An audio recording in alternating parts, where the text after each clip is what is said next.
Get ready to hear the truth about America on a show that's not immune to the facts with your host, Dan Bongino. Welcome to the Dan Bongino Show. Producer Joe, how are you today? Well, feeling very well to be welcomed here on the Dan Bongino Show. You're always welcome here. Hey, people missed the dude, by the way. The dude drop, you know? Yeah. Okay. Yeah.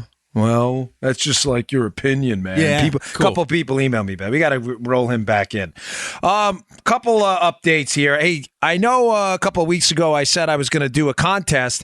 I have 6 books here from Brian Kilmeade, who was nice enough to donate copies of his book, Andrew Jackson, The Miracle in New Orleans, which is an amazing book if you get the opportunity to pick it up, by the way. So I have 6 copies of that, and I'm going to include 6 copies of my own book, which I'll sign in a contest. And I will be announcing that contest next week, along with some other big news. My wife has prohibited me from disclosing the details of the contest. But let me just give you a hint. I have been deeply inspired by all your dancing stories. And for you regular listeners, you know exactly what I mean. I mean really inspired. You guys and ladies out there are just, you're in full beast mode, and I love it. So I want to reward some people. So I'll be announcing the details of that next week. We'll be giving away some books. All right. I got a lot to get to today, including some commentary on what happened with the culture war and the Roseanne show, because there's 2 divergent opinions on this now, and I think one of them is a little misguided. And it's probably not what you think. So stay tuned for that. And I want to talk about the trade imbalance and a couple of other things as well. There's just a lot of news going on. A breaking bombshell last night from Sarah Carter as well. All right. Today's show brought to you by, and listen, I'm really stoked for these people on board because they have single-handedly saved my sleep cycle. Our buddies at Helix Sleep have got their pillow, and their pillow is the greatest invention in human history. It's up there with fire, the wheel, and electricity. Nice. What? A pillow? Yes. For me? Yes. Because those things have just the same impact on my life as sleeping does, and I could not sleep because I've had the worst pillows ever. Ask my wife if you ever run into us in public. Has Dan Bongino had the worst time with pillows ever? I have probably had 7,000 different pillows. You know what I do with them, Joe? I buy them, and a week later I hate them. Yeah. So I use them as holding pillows because I sleep on my side. Do that too. And you know what I'm saying? And I have to hold a pillow because my shoulders like hunch. You know what I'm saying? That between the knees, brother. Yeah. Between the knees pillow too, yes, because my knees clank together and it hurts my knees when I wake up in the morning. Yes, that's what I do because I chuck them and I hate them. Helix Sleep, this is the greatest pillow ever, and their mattresses are just as good. There's nobody on the planet like you, so why would you buy a mattress built for everyone else? That's crazy. Working with the world's leading sleep experts, Helix Sleep developed a mattress that's customized to your specific height, weight, and sleep preferences so you can have the best sleep of your life at an unbeatable price. Here's how it works. Go to helixsleep.com/Dan. Fill out their 2-minute sleep quiz, and they'll design your custom mattress. They can even customize each side for you and a partner. In 2018, Helix Sleep is taking customized sleep to the next level with the Helix pillow. The thing is amazing. I'm gonna have them send you one, Joe. You are gonna sleep like a baby. I'd like that. It's the greatest thing ever. The all-new pillows are fully adjustable, so you can achieve perfect comfort regardless of sleep position or body type. Helix Sleep has thousands of 5-star reviews that are well-earned, by the way. Plus, you get 100 nights to try them out. Here's what you need to do, folks. Go check them out. Their mattresses are amazing. Customized mattresses. Who would have thunk it? Who would have thunk it? No more farting around in a mattress store with some mattress guy. I love you, mattress guys, but hey, here's what you need for you. Go to them. They will customize this thing for you. Go to helixsleep.com/Dan. That's helixsleep.com/Dan. HELIX. helixsleep.com/Dan right now. And you'll get up to $125 towards your mattress order. That's helixsleep.com/Dan for up to $125 off. That's a lot off your mattress order. helixsleep.com/Dan. These mattresses and pillows are amazing. Go give them a shot. All right. So first story I have to get to is there's a fascinating piece in the Wall Street Journal today about trade deficits, trade imbalances, and I'm not going to beat this thing like a dead horse, but I want to just because this is a topic right now. Everybody with the tariffs and the trade wars, and there's a lot of economic misinformation that's out there. And the piece in the Journal, somebody complained that I didn't say the author's name because some people are subscribers. Is by a guy named Sean Rushton. Rushton. I'm not going to put it in the show notes because it's subscriber only. But as always, I'll summarize the main points for you. Here's the gist of it, folks. I've said to you repeatedly, do not get overly concerned with tariffs. Not tariffs, excuse me. Sorry, folks. I slept really good last night. Sometimes when I sleep really good, my brain is like, You need one of those nitric oxide tablets to give you that brain boost in the morning. Don't be overly concerned with trade deficits and trade imbalances. I know that is verboten to say. You say that and people, I know I'm going to get emails and that's fine. I'm ready for it. I'm used to it. Like I said, if the show is not for you because I say things you don't agree with, then the show's not for you. I don't know what to tell you. I'm telling you the economic facts of the day, and if you don't like it, you don't like it. I don't know what else to say. Don't be overly concerned with trade imbalances because trade imbalances are not the death sentence we think they are. And this is what the guy's trying to say in the piece. Let me just explain to you an analogy what I mean here. Mm-hmm. Our trade imbalance is more of a function right now of our status with the dollar as the world's reserve currency. Here's what I mean by that, Joe. Okay. If, let's say, the world's reserve currency was gold, and gold has to be mined, like literally physical gold, right? Mm-hmm. And gold was a form of money. Now, the reason people like the gold standard, and people like me love the gold standard, is because you can't print gold. Right. It takes effort to use gold as money. Why, Joe? You have to mine it. You have to go literally into mines. You have to mine it. You have to put it into gold coins. And the very process, and by the way, the supply of it is constrained. It's limited. By what? Yeah. There's only a limited amount of gold in the world. Right. So you can't print it endlessly. You can endlessly print, for all intents and purposes, money. Mm-hmm. And you can endlessly electronically create it, right? If you wanted to. You just create new money for the Federal Reserve. Print, right? The reason libertarianist types like me like gold is because it's naturally constrained. Now, what would happen in a world with a naturally constrained money supply where government couldn't print money and devalue it till kingdom come? What would happen is trade imbalances, Joe, would naturally balance themselves. Here's what I mean by this. I've used this example before, so forgive me if you heard it on a prior episode, but it's important right now because this Sean Rushton piece is really, really good. Let's say there was a trade imbalance between us and China. Or as Donald Trump would say, China. And he always says it twice, China. And they were we were buying more of their stuff, and they were sending more of their money. So we're sending more of their money there. What should happen is, forget China and the U.S. because it's going to incite a lot of emotion. I get that. Okay. Let's say there are two countries and they're trading. And one country, there's a trade imbalance. So more money, more gold is headed to one country than the next. Why? Because they're buying more products than they're selling, right? All right. In a perfect world, Joe, if we're selling 50 widgets to them and they're selling 50 widgets back and the money supply is stable, then they're sending us, say, 50 bars of gold and we're sending 50 bars of gold back to buy their stuff, right? Mm-hmm. Does that make sense? Yep. Let's say there's a trade imbalance and they're sending more bars of gold to us for more stuff. What would happen is eventually gold would start to accumulate in our country or whatever the country the trade imbalance was.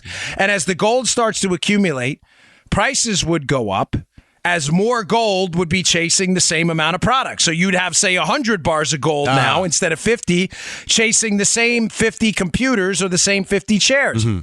So prices would go up. So in that country, the prices would go up and it would make that country basically less competitive because the prices for the computers and chairs would be higher. So people would say, well, let's go start buying the computers and chairs from that other country again, where the prices are going down. Mm-hmm.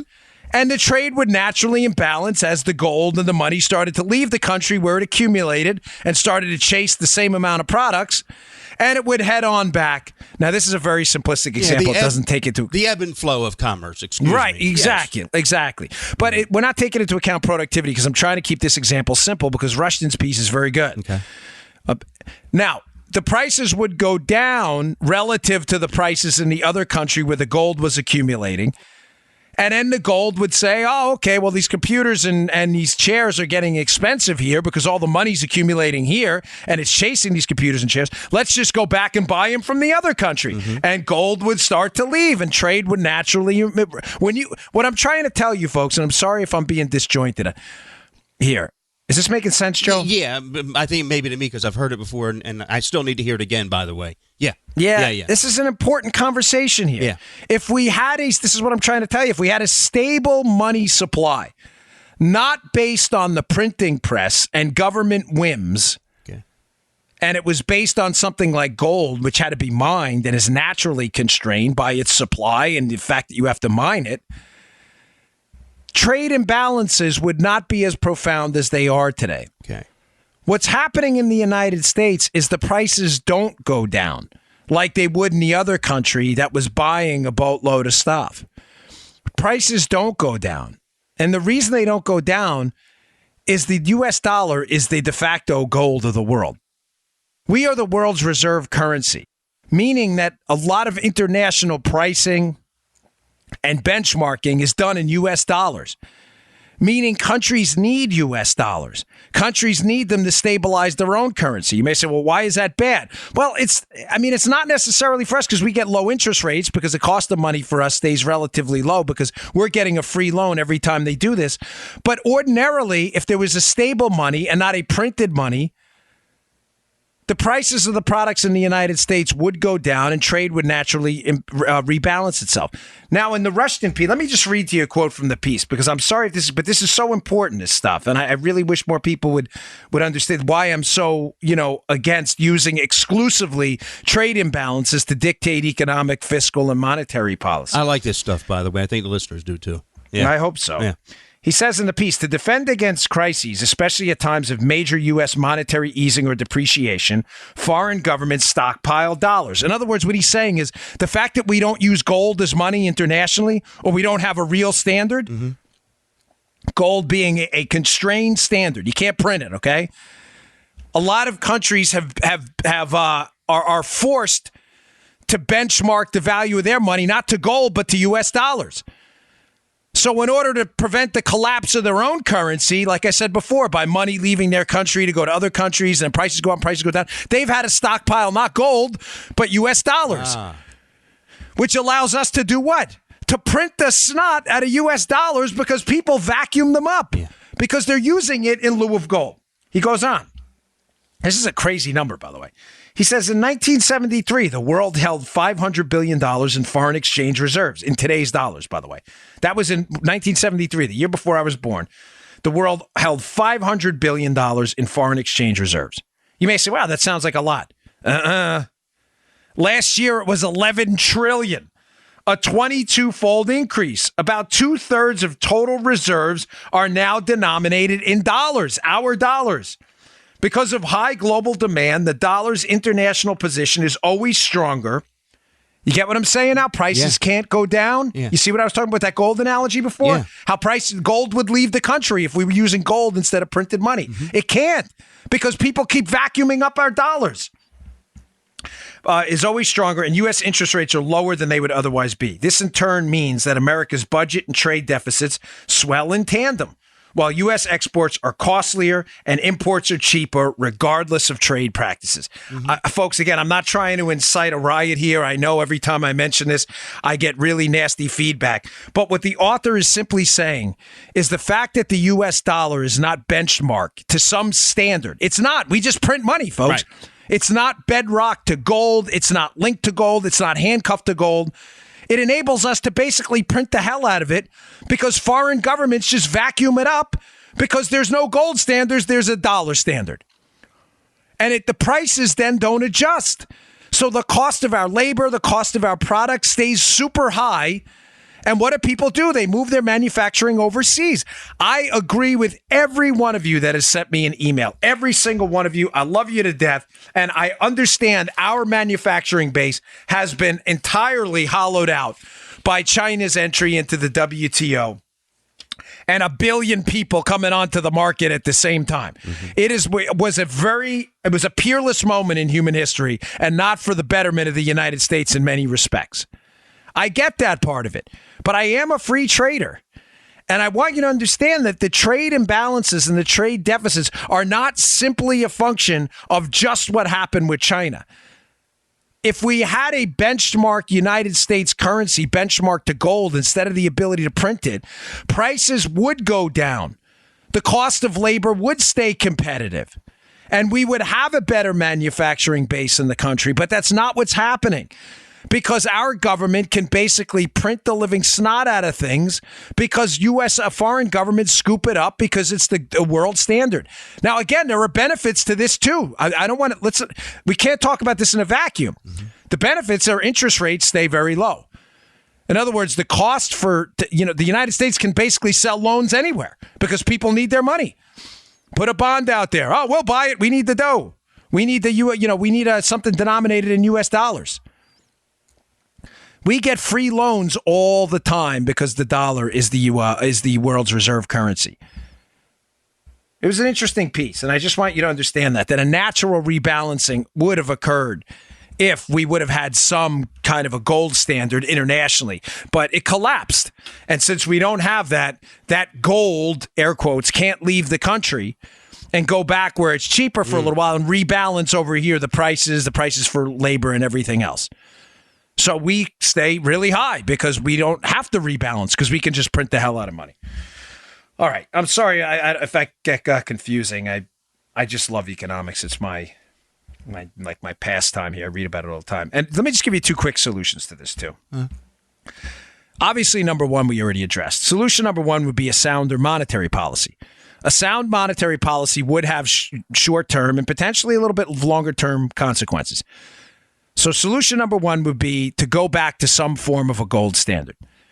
Now, the consequences to that would be right now, interest rates would probably spike. Interest rates would go very high because money would be harder to find. Why is money not hard to find now? Because we print the snot out of it. Right. If you couldn't print it because we bedrocked it to gold, in effect, we had to start mining our money again, if you get what I'm saying, Joe. And the supply of money was constrained, interest rates would go up, probably dramatically. There would probably be some form of a short-term recession. But in the long run, it would make our money and your money stronger. It would make, even though, now this is going to sound strange, but follow me here, this is important. The dollar you have would be stronger, but so would the dollar of your employer. Because it would be worth more, because they're not just printing endless amounts of them. More supply, less value. Less supply makes things more valuable. That's why diamonds are valuable, because there's not a lot of them. We want dollars to be like diamonds. Now, that would potentially mean your salary would not go up or even go down potentially. But remember, Joe, that money, even less of it, would buy more products. Yes, it would, yeah. So let's say Joe makes $100,000 a year. We'll get round numbers, right? Why not? Joe may have had to take a pay cut. Joe may make $80,000, but Joe may make $80,000 that buys what $200,000 bought 5 years ago. What do you want? Do you want a $100,000 salary that buys 10 widgets, or an $80,000 salary that buys 30 widgets? What do you want? This is the value of strong money. This is why it's so difficult for people to get. They confuse the real value of money, what it actually buys, which is its only purpose, right? Money is nothing but fuel for a fire. Throw it in a fire if it doesn't buy anything, right? Paper money's only value is transactions to get you stuff you need. That's it. To pay your taxes, to pay for you to live, or for you to invest. That's the only value of paper money. If not, you throw it in a fire. It's no different than the paper you write on from my show notes. What I write on from my show notes. That money should mean something. Don't confuse the nominal value, the numbers on the front, with what it actually buys. I told you the story on my NRA TV show the other day about Venezuela. That's printing so much money that I had to lop 3 zeros off the face value of the currency because the nominal value is meaningless. It doesn't buy anything. So there would be a short-term downside. The short-term downside would be interest rates would go up dramatically because the interest rate is a cost of money, right? If you go to get a loan in a bank, it has a cost. The cost is the interest rate. Joe needs a loan to start Joe Armacost Productions. Yeah. The bank says, hey, we'll give you a loan for $100,000, Joe, at 10%. That's the cost. If money's hard to find because the supply of it's constrained by an attachment to a gold standard, meaning we can't endlessly print it, money would be harder to find. And Joe, they may say to Joe, it's going to be a 20% interest rate. Right. That's a lot. That may cause a short-term recession as people find it a little bit harder to invest. The upside to it is as the economy readjusts to the new prices and the new, better, stronger, real value of money, not the nominal value of money, you may even get a pay decrease. But you can buy more stuff. That's the point. The dollar's worth more. The dollar buys more, too. You get more house for the same dollar. You get more food for the same dollar. The dollar's lost 90% of its value since 1913. Oh. Imagine if it gained 90% of the value. Imagine that your $500,000 house would cost you $200,000 now to buy. You may say, well, it'd be worth $200,000 too. It doesn't matter. The same $200,000 would buy you a $200,000 thing would buy you $1 million home. If there was a readjustment, your money would be worth something. So step one is we have to enact a more sound monetary policy. And just so you understand the 30,000 foot of what I'm talking about, don't get obsessed with trade imbalances as easily solvable through things like tariffs. It's a deeper problem than that. The world's U.S., the global reserve currency being the U.S. dollar, the lack of a gold standard. This all plays into it.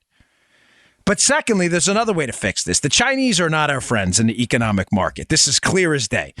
One of the things we have to address immediately with them is their intellectual property theft. And Rushton brings this up in the piece, and it's a great point. They're stealing our stuff, folks. Yeah. They're forcing companies to relocate over there to get access to their market and saying, hey, as a side agreement here's what you're going to do. You're going to turn over all your sensitive technology to a Chinese corollary to your company. Mm-hmm. No, we shouldn't be doing that.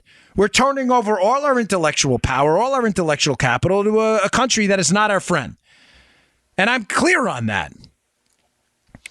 But the issue is bigger than just as simple as tariffs. Sorry, I spent a lot of time on that, and I'd love to hear your feedback on it. I never know how this stuff goes over. That's why I put my email out there. I mean, I don't. Reminds me of some of our earlier shows. We've done whole shows on economics. Yeah. Because I love it, and I'm fascinated by it. And I get a little, if I can have a moment of being candid with you folks, if you'll allow me. I'm very sensitive to the audience feedback on the show. It's your show. It's the show's here for you. And I don't have a thick skin. So, when people email me as if I don't care, I get upset. I really do. I mean, it hits me personally. I even send them on to my wife. I'm like, you believe this? People email me, especially when I talk about tariffs and things like this, as if I talk about it as some kind of like obtuse, academic wonk who doesn't give a crap about American workers, which is total, complete garbage. As a matter of fact, where I'm going to go next with the Roseanne show is, I set this up intentionally this way. Should be evidence to you. That is absolutely 100% not the case. I grew up in a working class family. My dad was a plumber and a building inspector. My brother's an electrician. I was a cop and a Secret Service agent. What I'm suggesting to you is in a world right now of bad options, there are no really good ones. We have to look at what the least bad option is. And the least bad option right now is to stabilize our money, and stabilizing our money would stabilize our economy, would naturally rebalance the trade flows, naturally re-empower American workers, and would naturally empower again the value of the U.S. dollar. But also, as I acknowledged on point two, I think it does require some offensive stuff against the Chinese. We have to go to bat with them on this intellectual property theft. There's no doubt about it. Their government procurement practices, the Chinese, where, you're going to have to buy all these Chinese products. Yeah, you want to compete on the international stage, you shouldn't be favoring your own stuff. So I agree with you, but the emails really kind of, I get it. I send them my way, but they do, Don't think for a second this isn't something on my mind all the time. These places have been hollowed out. A lot of places in Iowa and Pennsylvania. Yeah. In middle America. And I understand that. I remember going to Cumberland, Maryland when I was running for office. And, you look in Allegheny County out there and the place has been decimated. The paper mills, all these places shut down. This is real. I get it that it's real. I'm just trying to figure out what the best path forward is. That may not be for you, though. I totally understand. All right. Today's show also brought to you by our buddies at Filter By. And again, what I think is the greatest read in human history, Filter By. It's spring cleaning time. And like Trump is cleaning out corrupt officials, you can clean up the air you breathe and make your HVAC system great again. And folks, don't procrastinate. Otherwise, dust, mold, and pollutants will clog up your system. It becomes inefficient and ends up costing you a lot of money. Sounds like the federal government, huh? This is their read. I love this. These guys are great. Clean up the system, your HVAC system, with my friends at Filter By. That's B-U-Y, filterbui.com. America's leading provider of HVAC filters for homes and small businesses. They carry over 600 different filter sizes, including custom options, which is cool. All shipped free within 24 hours, plus they're manufactured right here in the great old USA. Filter By offers a multitude of MERV options all the way up to hospital grade. So you'll be removing dangerous mold, dust, allergy-aggravating junk, pollen, all that stuff out of the air while maximizing the efficiency of your system, which is good. So that'll save you some money. Right now, you can save 5% when you set up auto delivery, so you'll never need to think about air filters again. Save money, save time, breathe better with filterby.com. That's filterbui.com, filterby.com. We love these guys. Change your filters, folks. My air in my house was a mess. I got to get in touch with them, by the way. I need a new air filter. Filter By, if you're listening to this air check, you know my model. Please send me a new filter. Thanks, guys. You're the best. Okay. There's a little divergence, fork in the road over the significance of the relaunch of the Roseanne show. Now, listen, this isn't entertainment tonight, okay? What I love about my show and the audience is we try to delve into the bigger why issues and the more cerebral components of the topics of the day. But this is important. For those of you who missed it, and there may be some, Roseanne Barr, a famous comedian from my era in the 80s and 90s, relaunched her show, eponymously named Roseanne. The show was a mega, mega hit. The show relaunched to 18.2 million viewers. To put that in context, it was the largest launch, I think, in 6 years for any show. And the Will and Grace reboot only did 10 million. This did 18 million. And the second episode, from what I heard, the audience was even larger. I read that. And there's an interesting article in my show notes today from Deadline.com. At my website at Bongino.com. Check it out about this, how large the audience was and how, quote, Hollywood is now engaged in some soul searching. Let me give you the good and the bad about what this means. And again, Joe, as the audience ombudsman, and seriously, forgive me if that opening segment sounded disjointed or confusing. I just love economics, and that's why I use Joe a lot as the audience's voice. Thank you. There are two separate divergent paths on how to analyze this. Path number one is, let's call it the good one for conservatives, to keep it simple. Roseanne in the new show is an avid vocal Trump supporter. And she does not duck the issue. Matter of fact, the opening show is mostly about her being a Trump supporter fighting with her sister Jackie on the show, played by Laurie Metcalf, who is not a Trump supporter. Matter of fact, she hates them. She has a shirt on in the show and the pink hat, if you know what I mean, yeah. And the shirt that says "nasty woman." So the sister hates Trump, and she really goes after it in the show. She doesn't duck it at all.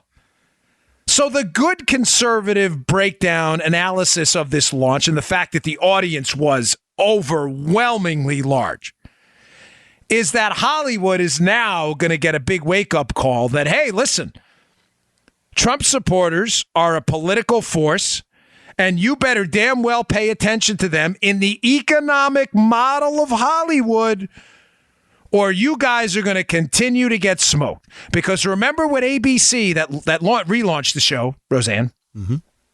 Joe, what are they selling? What do you sell in radio? You sell ears, right? Yeah. You sell ears. They're Joe's WCBM time. Radio station. Yeah. Time. That's it. We sell time based on ears. Right. And me at the podcast, this is what we do. I have what's called a CPM, a cost per 1,000 downloads. that cost, we charge a rate per 1,000 downloads. That's why I tell you, please subscribe and download the show. That's how we pay for the thing. Mm-hmm. That's based on your ears. Our advertisers, Filter By, Helix Sleep today, Freedom Project Academy is going to be our last read of the show today, later. They are paying to access your ears. Why? Because they respect our audience. That's why I always tell you, please support our sponsors. These people chose this show and you. Mm-hmm. They pay for you, folks. They are paying to get your ears. They're not running from it because it's a conservative show. Some of them share my politics, some don't. But they respect you enough to understand your buying power. I guess I know this is. I can't be objective here. I get it that it benefits me to tell you that it does. But I'm telling you, these companies don't care that this is a conservative show. They're not political companies, but they respect you enough to understand your buying power and the fact that you matter. That's why they're on this show. That's why Joe's show is unabashedly conservative. The morning show Joe's on at WCBM. Sean and Frank, they are not in. Believe me when I tell you, Sean Casey does not mess around with his politics at all. He's as Tea Party as it gets. Mm-hmm. But advertisers still come in. You bet. That has not been happening in Hollywood. Shows in Hollywood and movies have largely disrespected conservative audience. Not only disrespected them, have, to be candid, have pretty much crapped on you. Yeah. They put out shows on TV which make you look like idiots. A bunch of, we're a bunch of hillbilly dopes. We're all a bunch of religious freaks. Oh, gosh, I mentioned Jesus. Oh, you can't do that on a show. Right. They make us look like idiots, even worse. Now, I'm going to fork off in a minute here to the bad path, but we're still on the good path here, just so we're clear. The Roseanne show was a cultural earthquake because it's one of the first times for a major, major reboot, not the first time, but for something with this much investment, with a celebrity with some power. Roseanne still has some cachet. That they put out a show where not only do they not hide being Trump supporters, they celebrate it. The lead character in the show goes at it with her sister about how dopey she is for being a big Democrat. Matter of fact, at one point, Roseanne, in character, says to her sister Jackie about single-payer health care that the joke is that, well, Jackie, you just can't do basic math. These are things, Joe, that were absolutely verboten in the past. Yeah. Oh, my gosh, to say this is crazy. You don't say that. Folks, Hollywood got a smack in the face like you have never seen with Roseanne. They are selling eyeballs. We sell ears, they sell eyeballs. Now they're selling 18.2 million eyeballs. Do you have any idea how much money that is? Now, we're still on why this is good for us. Yeah. Now do you understand why I spent a good swath of one of my shows last week talking about how important it is to support Christian-based movies, faith-based movies, family-based movies? You may say, why are we giving money to Hollywood people anyway? Folks, listen to me here. This is a good comeback. You may say, well, why would I give money to Hollywood producers that are just doing this because it's about money? They don't care about Roseanne's politics or Trump. They all hate Trump. Because they're a big propaganda machine. Make them do what we want, not what they want. Their natural instinct, despite the fact that they see the Fox News phenomenon. They see what's happening with Roseanne. They see the backlash against the NFL. Despite the obvious, I said to my wife last night, Roseanne was the most predictable economic success in American history, Joe. Hey, let's do a show targeted at, 50% of America? But why didn't they do it? Because their natural instinct is as kooky nutbag leftists. And they just can't. They can't get past it. They think we're all nuts. Roger Ailes, who has since left us, Roger Ailes spoke at a Secret Service graduation ceremony when I was an instructor. And he said something at the graduation ceremony that resonated with me. He was so sure Fox News would succeed because he said the business model was obvious. We're only targeting 50% of America. What other business do you say that about? My podcast, we are now like the second or third, depending on the week, biggest conservative podcast in the United States. Mm-hmm. Folks, candidly, we still target a small sliver of people. It's a good chunk. per month, download wise, maybe 1/300th of the population, right? Mm-hmm. Fox News was targeting 50% of America. Now, obviously, they don't all watch. You get that. But the point they're trying to make, especially with the Roseanne thing, is this is a huge market. People who identify as conservatives, or let me say this better, as not Democrats. Does that make sense? We are not them. We're conservatives, libertarians, Republicans, maybe independents, but we are definitely not Hillary supporters or Bernie supporters, okay? Mm-hmm. This was the most predictable economic success in television history. Why did nobody do it before? Because it's not their instinct. They are hardcore leftists in Hollywood. They understand the value of the propaganda machine they have, and that is the eyeballs and the ears of all these young kids, middle-aged folks, older people. They can propagandize everybody.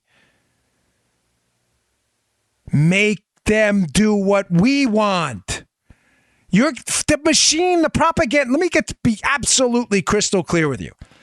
The propaganda machine is not going anywhere. Television, video mediums, whether it's Netflix, HBO, ABC, Fox News, is going nowhere. People love imagery. We are visual creatures. Whether you watch it on your smartphone, your TV, you stream it, you tune into terrestrial television, I don't care. The video medium is going nowhere. What better message to send to Hollywood people, television and video medium production types, that, hey, you want to make money? You better start producing more stuff like this and not more crap like that. It ain't going anywhere, folks. So our choices are either allow the propaganda or own the propaganda. You own it because you're the eyeballs and you're the ears. That is why this was such a critical moment, this Roseanne show. Now, again, to give you both sides, because this is, we tend to dig deep into these issues here. There's another side of this. I noticed, Ben Shapiro seems to have some objections. Mm-hmm. Now, let me just be clear. I like Ben a lot. I know Ben and I have some different political views with regards to some things, but Ben's show is incredible. He's the biggest conservative podcast in the country and has done an amazing job on college campuses, breaking down some of the stereotypes about conservatives. He makes some very valid points, though, about the Roseanne thing. His thing, Joe, and if I'm summarizing him wrong, forgive me, but I was reading a tweet stream he had yesterday, and his line on this has been, hold your support for this, because she's really not a conservative. She's more of a caricature of what a conservative is to Hollywood types. In other words, let me just say that clearer. In the show, there's a kid who has some gender identity issues. The sister obviously is a big Sanders supporter. And a lot of the stuff Roseanne says about, trade and things like that, how they're not traditional conservative issues. So Shapiro's point has been like, hey, this isn't really a culture thing. Like one of the daughters considering being a surrogate. There's really not much of a celebration of what we would call, I guess, cultural values. It's more of an economic populist show than a conservative show. You see what I'm saying, Joe? Yeah. Like Roseanne's speaking out more against the hollowing out of manufacturing in the show. She's not really speaking out for bedrock conservative cultural values as well, the value of religion, spirituality, family values. I get it. I see that. But here's where I disagree with him. The left is smart, Joe. The left, the freedom train with the left was left the station a long time ago. And what the left does with the freedom train is they don't speed away from the station, because then people go, oh my gosh, my freedom's leaving, and they get worried. And this has led to revolutions throughout human history. Yeah. I mean, that's just a fact. People don't want to let their liberty and freedom go. So what the left does is they move the freedom train away slow. Let me give you an example about how, and let me make it specific to Hollywood. Like, this is how they do it, by slowly and incrementally raising taxes, by slowly implementing state-run healthcare, by implementing new things. They move. Next thing you know, it's all gone. The government controls your healthcare, and they're controlling 90% of your money. They do the same thing in their cultural Marxism and their war on the culture. Hollywood is left-leaning. They have a set of values they want to get across to you. They're not your values in many cases. So let's say it's on the men in the women's room and women in the men's room fight, just as an example. No. Hollywood will do a show, and they don't want to, open, a few years back. You remember this issue 10 years ago, people would have been like, what are you, crazy? Like, we're talking about putting men in the women's room and women in the men's room? This is a serious issue in Maryland and in other states, right? I'm not making this up. No. Hollywood wants to deconstruct the idea that gender and biological sex matter. They want to do that because that's the left's agenda, because they want to get rid of any objective truth and replace it with the values of the state. Mm-hmm. That's why, liberals can't stand the idea of gender and prefer gender fluidity, which is, I don't even know what to say. So Hollywood will do a show, let's say 10 years ago or so, before, and a guy will like peek in the women's room, and someone will come out and say, "Hey, what are you doing?" "Well, today I identify as a woman." And first they'll test the backlash. It's kind of like the Murphy Brown effect with the single mom, right? Yeah. And this is how they destroy the culture. And eventually, over time, next thing you know, 10 years later, they're doing shows not only where the guy's like peeking in the women's room, a guy refuses to go into the women's room, and another guy calls him like a transphobic guy because he refuses to use the women's room instead of the men's room, even though he's a guy. This is how they do it. They slowly but surely, culturally creep away from the freedom station until at the end you're like, oh my gosh, like, wow, am I that guy? I'm supposed to be using the women's room too? Like, this is what they do. It's precisely, regardless of your opinion on gay marriage, I think the government should be out of the marriage business altogether. I'm a Christian. My faith doesn't practice that, but I don't believe government should be in the marriage business. But regardless of what your opinion on it is, it's the same thing the Hollywood culture did with that as well. To the point now where you're obligated, I shouldn't say obligated, but you're, Joe, obligated with a wink and a nod, a lot of these Hollywood types, to put a specific amount of gay characters in a show, regardless if it's applicable to the storyline or not. Right. They move slowly. The left is tactical. So my problem with the analysis of some other folks out there, and Ben's analysis on this thing, is we have to do the same thing, Joe. We have to move slowly the freedom train back to the station, even in the culture wars. And I think, although Roseanne in the show is not as far as I know, and forgive me if I'm wrong, but it's not like a church-going, big advocate for Christianity or Judaism or spirituality in general. She's not. There are some values in the show that are obviously not culturally along the lines of what we would call conservatism. It's a first step. And maybe that first step is showing people on a mass scale, Joe, 18 million people is nothing to sneeze at. No. Maybe it's showing a bunch of 18 to 49-year-old people, kids to, middle-aged folks, in the key, I use that because that's the key demo that they're targeting. Maybe it's showing them first that people who support Trump are not crazy. Maybe that's just the first step, folks. Maybe the second step, and please read this deadline piece at my website. It's at my website, Bongino.com. It'll be in the show notes today. If you subscribe to my email list, I'll email them to you. It's a good piece. Read it. They were also, Joe, talking about potentially a reboot of one of Tim Allen's old shows, Home Improvement. All right. Now, Tim Allen is, in fact, a spiritual and rather religious guy. Mm-hmm. Maybe that's the next step. Maybe the next step isn't a show about a Trump supporter. Maybe it's a show about a religious guy who has, really firm, good, strong bedrock family values. Now, I know we've already had some Tim Allen shows like that, too. That's what I'm saying. Roseanne's not the first. It's the first to hit like this. But maybe that's the next step. And then maybe the next step is Hollywood saying, holy crikeys, these Christian movies are blowing it up at the box office.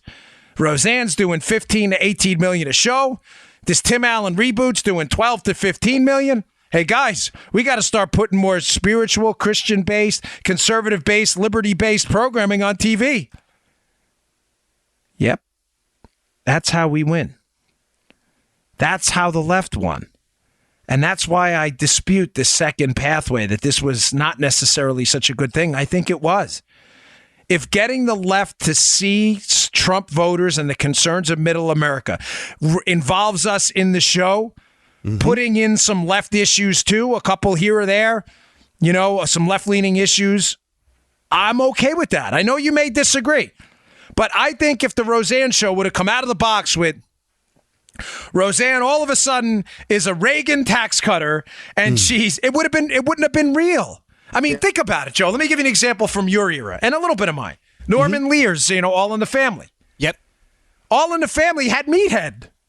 Meathead wasn't he a big hippie? Oh, he was a huge lib, yeah. Yeah, Meathead was a lib. Yeah.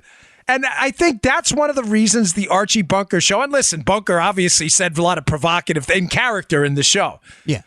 What was his name? Carol O'Connor. O'Connor, that's right, yeah. By the way, the beginning of that show, the row houses, that was filmed in my neighborhood in Glendale, which is pretty cool. But they brought it was meant to be somewhat controversial, to show how real people in real America sometimes talk, and sometimes it ain't cute. Maybe that's what this did. Maybe it stopped with this nonsense that everybody's all cute and clean and everybody's falling in with the, identity politics, left agenda and gender fluidity and all this other. Maybe this is what we needed. It's funny. I had these two topics, dude. And I swear, I usually try to time it out to give you a decent scope of stories. I rarely, if ever, do I spend an inordinate amount of time on not one, but two topics at the same time. I thought this would be over by now, but I think it's interesting. So, again, I always appreciate your feedback on the show. All right. Final read for today. I got a couple more things, so don't go anywhere, folks. A couple more important stories, including a major league bombshell by Sarah Carter last night. I was like, I sent out a tweet. I was like, what? Then do it. Yes. Then do it. Yes, do it. Do it. All right. This show also brought to you by Freedom Project Academy. We love these guys. America's schools are nothing like we remember growing up. We grew up in safety, and learning was more than just safe spaces and nonsense propaganda. And though technology continues to offer new opportunities for learning, it does. I think we can all agree that traditional moral values, once woven into the fabric of the classroom, have practically disappeared. That's why you need to consider Freedom Project Academy's fully accredited Judeo-Christian classical online school for kindergarten all the way through high school. This place is great. We're talking about an incredible interactive education where students attend live classes every day with teachers and fellow classmates from across the country. None of this safe space and nonsense propaganda stuff here. You know why? Because Freedom Project Academy doesn't accept a dime, not a penny, not a scintilla of government funding, which allows them to stay committed to teaching students how to think, not what to think. Families can enroll students full-time, or you could start with a single class. Check it out. It's entirely up to you. Go to, and this is important you get the website right, because I got into a big email back and forth with a guy who got the website wrong, and it was some wacko Common Core place. This is the website. Go to freedom4school.com. That's freedom, F-O-R, freedom4school.com, and request your free information packet today from Freedom Project Academy. Enrollment ends in July, but classes fill up fast. That's freedom4school.com, freedom4school.com. Tell them the Dan Bongino Show sent you. You will not be disappointed. This place is incredible. All right. Major bombshell last night by Sarah Carter. Of course, it'll be largely avoided by the mainstream media. But I am going to include another one of these must-read pieces in today's show notes at my website, Bongino.com. It is a link to Sarah's piece about some new information, Joe. New information that's just going to blow people away. Apparently, did I take a photo of this? No, I didn't. That's okay. Sometimes I take screenshots, but I can explain it to you pretty simply. So, some new text. First off, before we even get to that, what have I been telling you? What's the theorem we've been operating, the hypothesis we've been operating on with Jeff Sessions? Here we go. Take it easy with Sessions. Take it easy. I'm telling you, things are happening. McCabe's been fired. The IG report's been coming out, which is damning. People are cooperating in the FBI. I'm absolutely convinced, Joe. Aha. Yeah. I wish we had a ditto cam for that one. Gotcha. Things are happening. Just give the guy some time. Things are going down. What did we find out yesterday? Before we get to Sarah Carter, there'll be another piece in the show notes today from the Washington Examiner. Now we find out there's an investigation going on into the FISA process. In other words, into the process used to spy on Trump. Oh, we just found that out? You don't think this has been happening the whole time? You don't think there were little cooperators in there? Little kind of birdies whispering in people's ears. Folks, the investigation's already going on. Scrap that for a minute. That's point number one. Take it east with Sessions on the Take It East theorem. Take It East theorem number 2. More text messages are coming out between Peter Strzok, one of the lead FBI investigators in this case, and Lisa Page, who was a FBI attorney he was working with and had a relationship with as well. These text messages have been creeping out.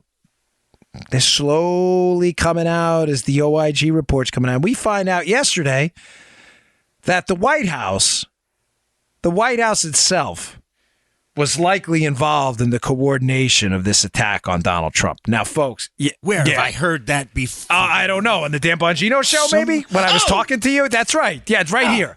Yeah. Now, the sourcing on this has been solid. Sarah's sources are not, I'm pretty sure they're not mine, based on what she says in the piece. She doesn't say who they are, but she hints at, where they're coming from. Yeah. So by those hints, they're not my sources, but I've already told you that there was some White House involvement in this. Now, how do we know that? What we learned in Sarah's piece, according to her sources, is that there was a meeting in August of 2016 between a lead FBI investigator by the name of John Maffa, who had a key role, by the way, folks, in the Hillary exoneration letter. Remember the speech by Jim Comey about that exonerated Hillary? They laid all this stuff out, and then they said, and by the way, we're not going to prosecute. So this is a upper-level manager in the FBI. Mm-hmm. Follow the timeline here, so be quick. In August, early August, he meets with the White House Chief of Staff, Dennis McDonough, to talk about this case against Trump, against the Trump team, and probably about Hillary, too. White House Chief of Staff, you're now a breath away from the President of the United States. Right. Maffa meets with McDonough in August. Why is this timeline August of 2016? Why is this significant? Because what happens in August of 2016, too? John Brennan. Oh, Joe, where did we say that the master of puppets here might be John Brennan? Again, on the Dan Bongino show. Yep. John Brennan in August of 2016, what does he do? He waltzes his butt up to Capitol Hill and gives a briefing to the gang of 8 there, Harry Reid included, about this case, includes in the briefing, which is highly likely based on a letter Reid produces just days later, briefs them on the dossier he said he knew nothing about in December, which is after August. So in August, just to be clear about what we're talking about, for those liberals out there listening to the show who think the White House has no attachment to this scandal at all, in August of 2016, senior high-level managers of the FBI who had a role in drafting the exoneration letter for Hillary Clinton meet with White House officials, the White House Chief of Staff, a stone's throw away from the president. In that very same month, the president's CIA director, a noted political hack and a liar in John Brennan, briefed members of the Senate and the Congress on a dossier he claims he knew nothing about. And just days after that briefing, Harry Reid fires off a letter to the FBI requesting that they investigate Trump, of which, by the way, right after that, Strzok texts Lisa Page, "Here we go," insinuating in the text that this was all planned the entire time. Yeah, well, that's just like your opinion, man. Yeah, it is. And it's a good one. So now, does this kind of hammer home what I have been telling you? The return. But he loves that guy. I have been telling you from the start that the White House knew. The White House was deeply involved in this. Brennan was running point on it. What was Brennan's limitation in this, though, folks? If you listened to the show a couple weeks ago, you already know the answer to this. Brennan was a trusted political hack of the White House. Yeah. Brennan has access to foreign intelligence streams, but Brennan is the head of the CIA. He has no law enforcement powers at all. They need to bog down Trump in the United States legal system using the law and law enforcement tools. Those law enforcement tools are not available to John Brennan. The CIA cannot swear out a warrant. But who can? The FBI. So Brennan needs the FBI and Jim Comey. Brennan, though, to get the FBI on board, can't be seen pressuring the FBI himself, Joe. So who does he use? Harry Reid and the Democrats up in the Congress. He walks up there, he briefs them. Harry Reid fires off a letter to the FBI. Now the FBI's got to get something done. Yeah. Brennan can then claim hands off. I didn't do anything. I just briefed them on fake information. Conveniently, right around the same time that members of the FBI are briefing the White House and the president's chief of staff.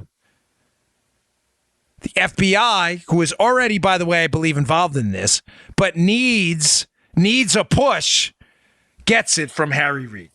Yeah, hey, we covered this morning on the radio show, and when I heard it, the first thing I thought of was, yeah, well, I knew that 3 weeks ago. We did. We talked about it a while ago, but Sarah's sources, Sarah's great. That's cool. Sarah Carter is terrific, and her sources are not mine. I can just tell by the way she writes. Yeah, man. And yeah, we had heard a lot of this stuff, and we discussed John Brennan's role in doing this a while ago. But now Sarah's piece is really good, and I'm telling you, Brennan needed the FBI. The FBI was involved, but needed a congressional push or some formal reason to get involved. They needed to put a legal face in their investigation. Brennan's role in this, in going up to the Hill and talking to these people, and Harry Reid, and then Harry Reid writing a letter to the FBI requesting they investigate it, was exactly what they needed to start this whole operation. And then Stroke, who seems to know this was all in the plan from the beginning. Mm-hmm. All right, we're going to wait for Harry Reid to write this letter, and then we're going to get going on this. Texts his girlfriend there, Lisa Page. Here we go. Right after an article in the New York Times comes out about this stuff. Fascinating. All right, I got 5 minutes, so I'm going to make this quick. There's a twofold attack going on right now on our democracy. One of them is automatic voter registration. I'm going to get into more of this later, by the way, on my NRA TV show, NRATV.com. It's available on Roku and Amazon Fire. It's live every night at 5:30 p.m. Eastern Time. Thanks to everyone who tunes in. Maryland is now going to be, looks like the 11th state. You saw this, Joe, to pass automatic voter registration. Yes. So there's a two-front attack going on in our election system, and the twofold attack by the Democrats is substantial, and it's just as dangerous as any of these foreign attacks we've seen as well. They want automatic voter registration very simply, and it's going to be based on anyone's interaction with state agencies. Now, who has interaction with state agencies? People, a lot of them who are in the country illegally. Mm-hmm. They want to get you signed up for the voter rolls so that they can go out and target you. It's relatively easy if you're on the voter rolls for people with walk lists to go out and knock on your door. And listen, voting's great. You should vote. I'm not disincentivizing anyone to vote, but you should be voting because you can vote. You're legal. You're in the country legally, and you have an interest in the process. If you don't have an interest in the process and don't care, then you're a disinterested voter. Then you know what? That's fine. Do your thing. It's your freedom to vote or not vote. But automatically enrolling people in the process, which potentially enrolls illegals as well, is very, very dangerous. So step number one is this automatic voter registration. We're seeing it now in Maryland, where they're trying this now. I'm going to include an article in the show notes. It's a short one from The Hill about this today. They would be the 11th state to automatically enroll people, which would, in my opinion, unquestionably include people in the country illegally. Secondly is this fight in the courts to overturn what they call partisan gerrymandering, right? Which I only bring this up because the Democrats have lost control of the states. Republicans control the overwhelming majority of state legislatures and governorships, including in blue states like Maryland, Massachusetts, and Illinois. Yeah. Democrats hate that. So Democrats want to overturn the ability of the states to control what their congressional districts are. Now, what's fascinating about this is Democrats are fighting on both sides of this, but in some respects, so are some Republicans. That's where I'm going to jump in. Democrats are saying in Pennsylvania, we don't like the gerrymandering here because why? Because Republicans control the majority of congressional seats in Pennsylvania. But in Maryland, Democrats are arguing the opposite. No, gerrymandering is great because we control every seat in Maryland outside of one, Andy Harris's seat on the Eastern Shore. It used to be split 4-4, 10, 15 years ago when Bob Ehrlich was in the Congress, right? Remember that? Now it's 7-1. Why does this matter to me? So the Democrats, Eric Holder, is waging a war against partisan gerrymandering, or what he calls it, nationwide, because he understands that Republicans are in charge. If Democrats were in charge of the governorships, I promise you Holder would be fighting for partisan gerrymandering so those Democrat governors could do what they did in Maryland and take away congressional seats by redrawing congressional lines using computers.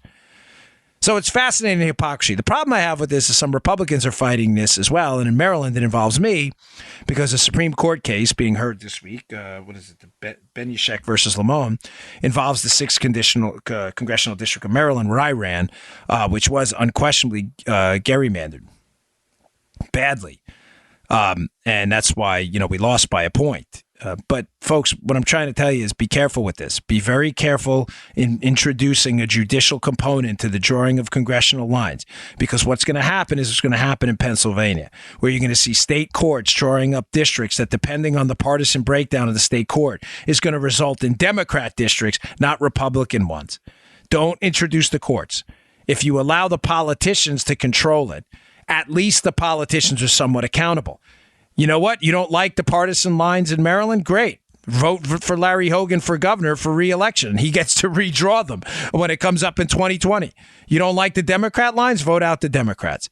But it involves me. I thought I'd throw it in there because I ran in that district and my name is being invoked in the Supreme Court case. And, I'm not necessarily happy about it in some respects. So the Democrats being phony about it, too, that is. They're invoking my name saying, hey, look, Dan Bongino almost won. It wasn't a partisan gerrymander.